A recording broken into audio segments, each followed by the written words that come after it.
Hi అండి. ఈరోజు గుడ్డు పులుసు ఎలా చేసుకోవాలో చూపిస్తున్నాను. ముందుగా కావాల్సిన పదార్థాలు ఒక 10 ఉల్లిపాయలు తీసుకొని ఇలా కట్ చేసి పెట్టుకున్నానండి.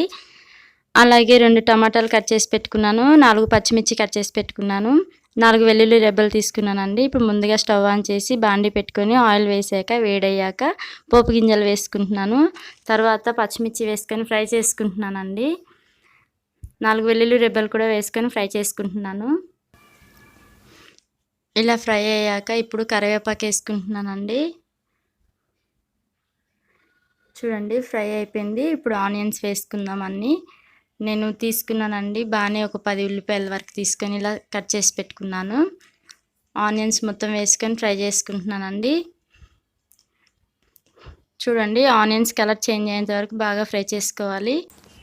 అలాగే 2 టమాటా కట్ చేసి పెట్టుకున్నాను కదండి, టమాటాలు కూడా వేసేసుకుంటున్నాను. చూడండి మొత్తం ఫ్రై అయిపోవాలి. ఇప్పుడు మూత పెట్టి ఒక 5 మినిట్స్ ఫ్రై అవ్వనిద్దామండి. చూడండి ఇప్పుడు మూత తీసి చూస్తున్నాను, కలర్ చేంజ్ అయింది చూడండి, ఫ్రై అయిపోయింది. అలాగే ఇప్పుడు సాల్ట్ వేసుకుంటున్నానండి. 1/2 టీ స్పూన్ పసుపు వేసుకుంటున్నాను.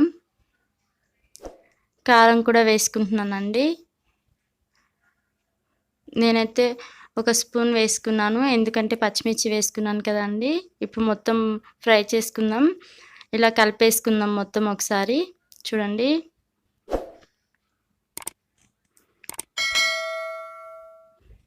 ఒక నిమ్మకాయ సైజ్ అంతా చింతపండుని నానబెట్టుకున్నానండి.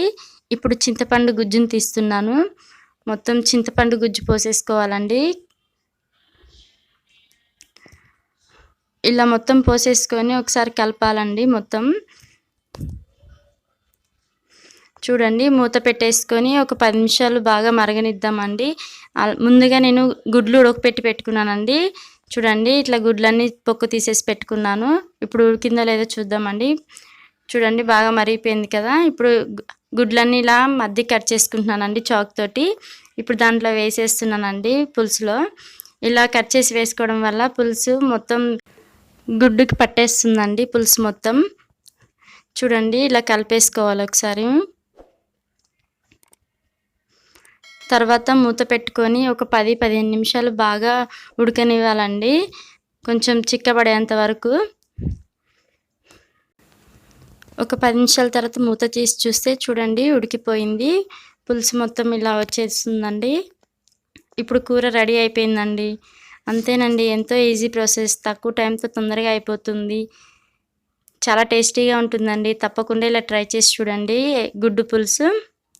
మా వీడియో కనుక నచ్చినట్లయితే లైక్ చేయండి, షేర్ చేయండి. మా ఛానల్ని సబ్స్క్రైబ్ చేసుకోండి. Thank you for watching.